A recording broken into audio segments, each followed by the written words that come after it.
comunicación entre la oposición y el oficialismo. Estamos con Javier Alvarado, economista. Muchísimas gracias, Javier, por estar aquí. Luciana. Bueno, a una semana ya de las últimas medidas económicas que decidió el gobierno, la figura de Lacunza aportó, están las medidas, pero está también la figura de Lacunza. ¿Es una figura de la del ministro de Hacienda, Hernán Lacunza, una figura política hoy en día? No, mirá, me parece que cualquier recambio en la circunstancia que estaba trajo algo de aire fresco y de alguna manera el exministro Nicolás Dujovne no estaba de acuerdo con estas medidas. Entonces él vino con una impronta, si querés, un poco más proactiva y al mismo tiempo me parece también con el presidente Macri y probablemente Marcos Peña también con menos resistencias también. Entonces en ese sentido lo que ha hecho el ministro ha servido de alguna manera como para traer algo de calma, sobre todo la del domingo, Luciana. Yo no estoy tan de acuerdo con el timing que empleó. Digo, claramente... A ver, explica eso. No, la medida que más trajo... A ver, la preocupación central es, y lo decía el ministro, la estabilidad del tipo de cambio. Bueno, si vos no pones alguna restricción a la demanda de tipo de cambio, el único oferente es el Banco Central, entras en una situación muy inestable. Entonces venía de suyo que había que poner alguna restricción dadas las circunstancias. Luego, eso era lo que faltaba, porque había habido 4 intentos de controlar el dólar en los últimos meses. Con intervención, meses, exactamente. Tasa, intervenciones, etc.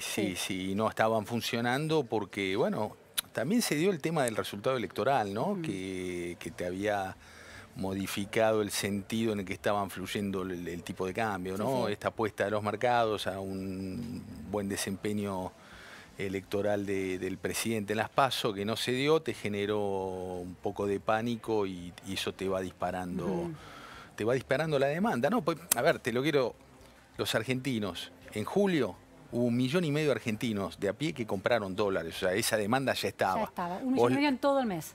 En todo el mes, que compraron más o menos 2.000 dólares, 2.000 y poco de dólares, eran 3.000 millones de dólares. Son argentinos de a pie, de verdad, la gente que ahorra los puchos que le sobran de plata. Sí, tenés gente que compra de a 100, hay gente que te compra 500.000, digo, hay obviamente que es muy heterogéneo, pero el promedio ese era más o menos de 2.000 dólares, 2.300 dólares per cápita, si mal no recuerdo. Vos lo que se te agregó a eso fue la gente que hizo las apuestas de afuera, alguna cobertura de algunas empresas, y después también tenías el menor flujo de los dólares del agro, ¿no es cierto? Entonces esa situación estaba, bueno, Central llegó a perder 2.000 millones de dólares en un día y eso claramente era insostenible, entonces esa medida caía de suyo.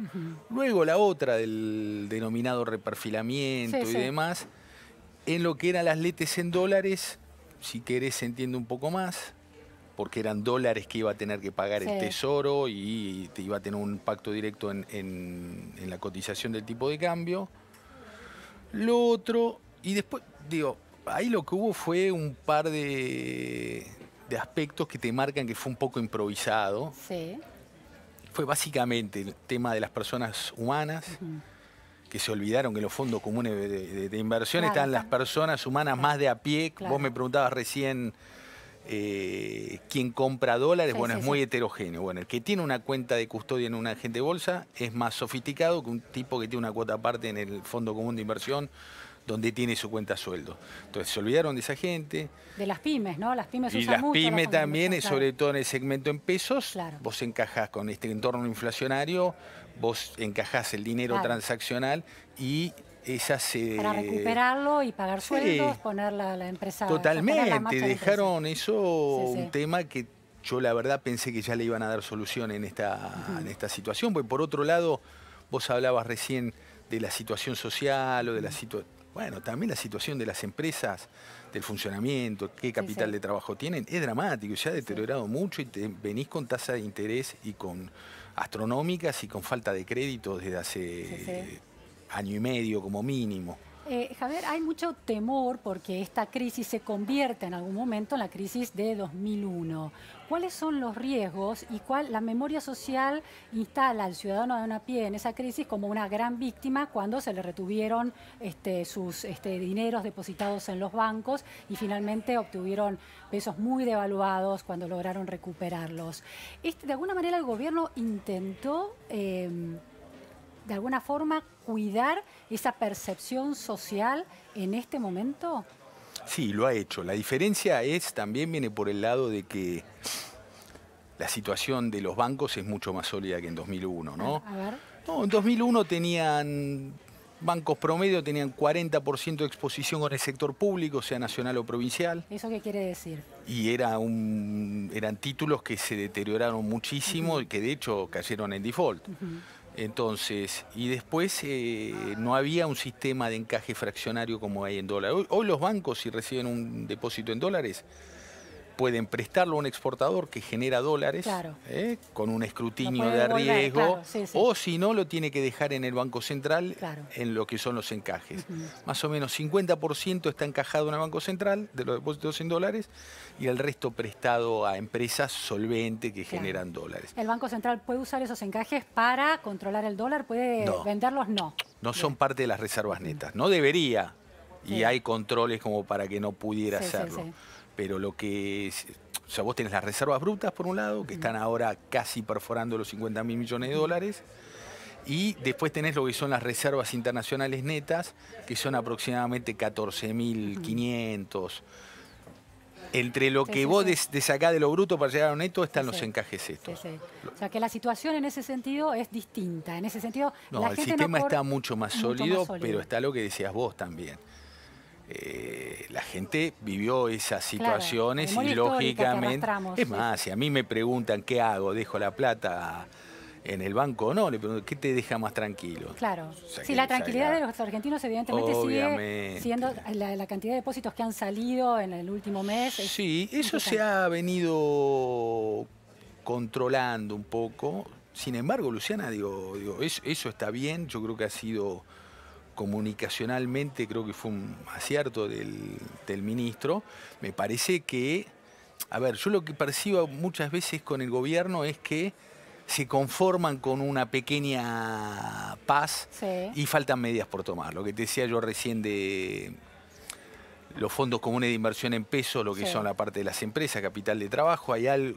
Tienen que hacer algo. Como que habilitar que se pague eso. ¿Sí? ¿Qué es lo que debería hacer? Para mí tienen que liberarlo, obviamente. Sí, vos no podés seguir asfixiando a las empresas con la cuestión financiera. Obviamente tenés algún riesgo de que alguna parte se vaya a algún otro lado, pero bueno, no puede ir al mercado oficial de cambios. Después, bueno, te bancarás más brecha, menos brecha. Después tenés el otro tema. Yo no tengo memoria de un anuncio de un ministro de Economía diciendo que va a enviar un proyecto de ley al Congreso, pasan 2 semanas. Sin haberlo acordado de alguna manera antes, ¿no? Yo no sé si si lo anunciás es que lo tenés listo y estudiado. A mí me da, si no lo mandás, yo ya ahí tengo un poco de dudas, pero te digo por qué es importante esto. ¿Qué significa reperfilamiento? Reperfilamiento es algo que acuñó el Fondo Monetario en alguna literatura, que es lo mismo que una reestructuración, pero sin default. Por eso no se le llama reestructuración y sí reperfilamiento. Entonces ahí hay que definir claramente, o sea, la señal tiene que ser, o sea, ¿y qué tenés en reperfilamiento? Algunos letras de corto plazo que les cambiaste la fecha de vencimiento. Ahora bien, vos tenés que darle certidumbre al mercado de 2 cosas. Una, de que el resto de los bonos de mediano plazo, sean de legislación local o de legislación extranjera, se va a seguir cumpliendo con los servicios. Mínimo los intereses, no es que tenés muchas amortizaciones. Número 2, tenés que demostrar que tenés los recursos para hacer frente a eso, que se llama programa financiero. Estas 2 cosas todavía no están presentes. Ahora, ¿lo puede hacer eso? ¿Puede resolver? ¿Puede instalar un plan semejante un gobierno que se enfrenta a unas elecciones complicadísimas en términos de las chances que tiene de renovar el mandato? Mirá, Luciana, esto tienen que mostrar las cuentas del Tesoro, para qué van a usar los fondos. Si sirven si alcanzan de aquí a diciembre, seguramente habrá más tranquilidad. Nadie le está pidiendo que hagan el reperfilamiento ahora. Pero, y eso lo pueden hacer. Digamos, la ley de administración financiera le permite al Ejecutivo hacer una reestructuración de deuda. ¿Sin pasar por el Congreso? No, después la aprobás. Después la aprobás. Vos a ver, el megacanje, por ejemplo, no fue la historia más feliz la que te menciono, pero fue aprobado posterior y por el Congreso. Entonces, la ley de administración financiera dice que en tanto y en cuanto vos o logres reducción de servicios o de quita o pospongas plazo, vos lo podés hacer. Sí, Después, sí. obviamente, se somete. Pero eso, obviamente, lo va a hacer el Sí, próximo hay gobierno. herramientas económicas y políticas para creo que controlar no. esto, aun cuando no tengas Sí. las chances de ganar. A mí, si querés, me da la sensación como que el Ejecutivo, para minimizar los costos políticos, obviamente uno no desconoce la Sí, política. sí. Los caballitos de batalla del gobierno del presidente Macri era liberar el cepo. Bueno, poner el cepo Sí, sí. era volver al mercado, posponer los pagos. Sí, sí. Yo no ignoro eso, pero uno le da la sensación como que hay una suerte de pretensión de socializar eso con la oposición, que yo no sé hasta qué punto es válido, digo, no, yo Claro. tengo dudas. La oposición se resiste a hacerse cargo de esas soluciones. Lógicamente, Claro. sí. Sobre todo porque está en campaña electoral. Por eso mismo. Ahora, esas medidas, aunque atentan con la batería de principios con las que llegó al gobierno Cambiemos, ¿no le dieron en términos de percepción de la opinión pública, una fortaleza política o una especie de, por lo menos, de refortalecimiento, reempoderamiento al presidente Macri y a sus ministros que lograron de alguna manera el peor momento del tsunami controlarlo, surfear la ola al menos? Bueno, obviamente hoy el gobierno está mucho mejor que el viernes, no me acuerdo, viernes Claro, hace 30 una creo semana, que era sí, de sí, sí. agosto. Está mucho mejor, acordate, en aquel momento hasta se corrían especies de que iban a poner un bloque de 5.000 millones.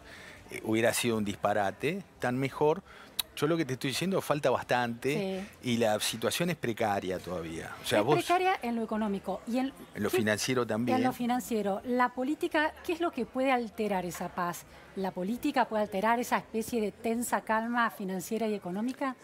Mira, yo creo que se le está pidiendo a la política una calma que no sé si es justificada. Yo te digo, lo que piden los mercados de Alberto Fernández es más, digo, están pidiendo un poco que Alberto diga que va a ir por el mismo camino de Macri, pero más rápido. Digo, eso no puede suceder. Pero Alberto Fernández no está No diciendo puede suceder eso. eso. No, bueno, Ajá, Alberto, el mandato del voto de Alberto claramente es un voto castigo, sobre todo sobre lo que quieren los mercados. Totalmente. Bueno, el mercado apostó, le salió mal. Bueno, ya en algún momento recuperarán. Digo, no me preocupa el mercado. No te preocupa el mercado, pero no puede desestabilizar los movimientos del mercado, el camino hacia octubre y hacia diciembre.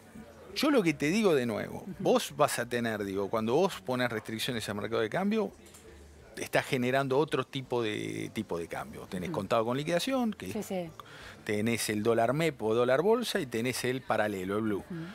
Digo, la brecha hoy de esos está en el orden del 10%. Es baja. Yo creo que puede crecer por ahí, por ese lado. Y después hay una cosa que me parece que todavía no sé si el gobierno la tiene en mente. A ver, programa financiero.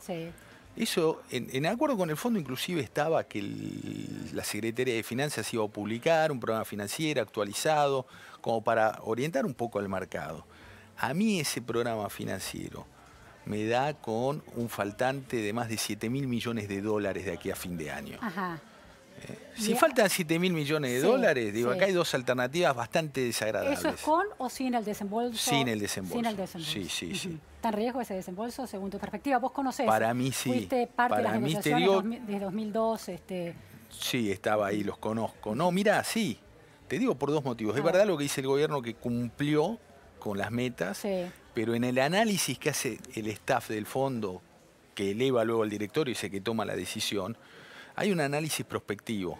Y te digo dos elementos de eso. Uno, el fondo no puede desembolsar dinero en un programa financiero que no quede cubierto con esto. Claro. Si mi cuenta está bien, le faltan más de 7.000 y el desembolso del fondo son 5.400, es que están metiendo, están desembolsando prácticamente en saco roto. Entonces, claro, están prestando a un país que no podría devolverles tal como está hoy la situación. Número dos, analizan en la sustentabilidad de la deuda.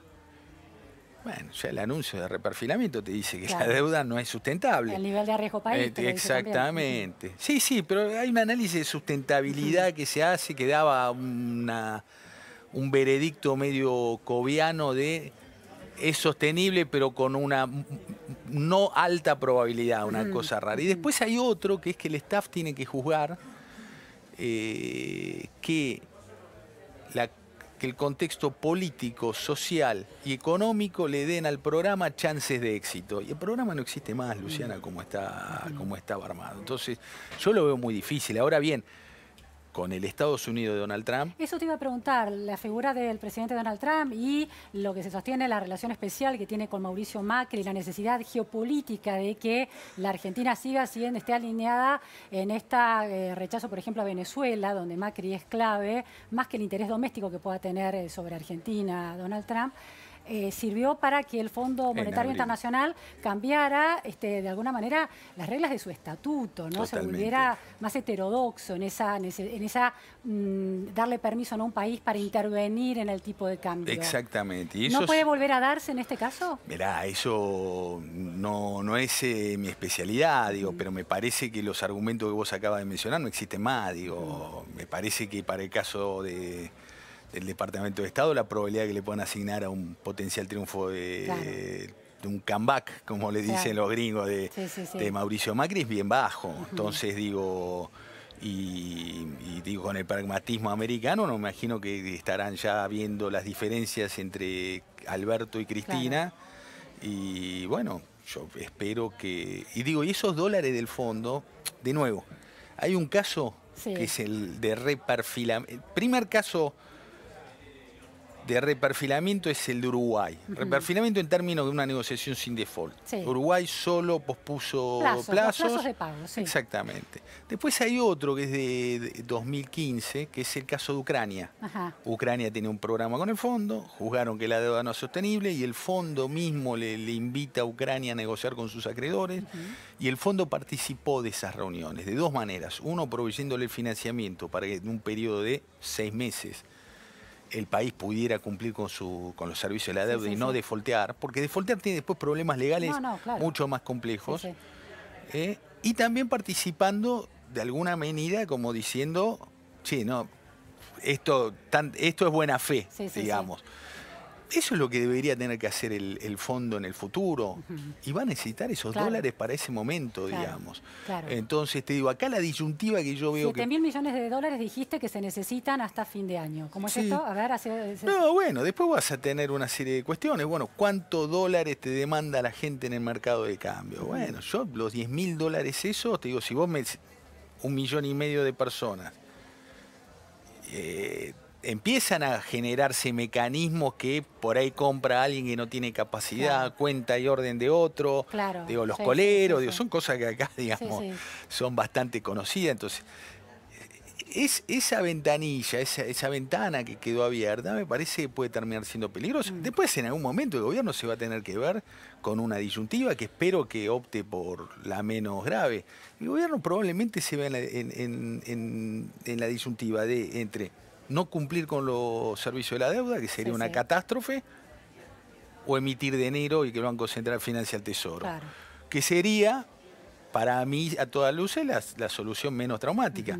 Pero de nuevo, acá chocas otra vez más con... Pero bueno, esperemos que prime aquella frase de Groucho Marx, ¿no? ¿Cómo es? No, si no te gustan estos principios, tengo otros y ¿qué va a hacer? Muchísimas gracias, Javier Alvarado, por este análisis. Nos vamos a un corte en la repregunta Noticias a Fondo y enseguida volvemos.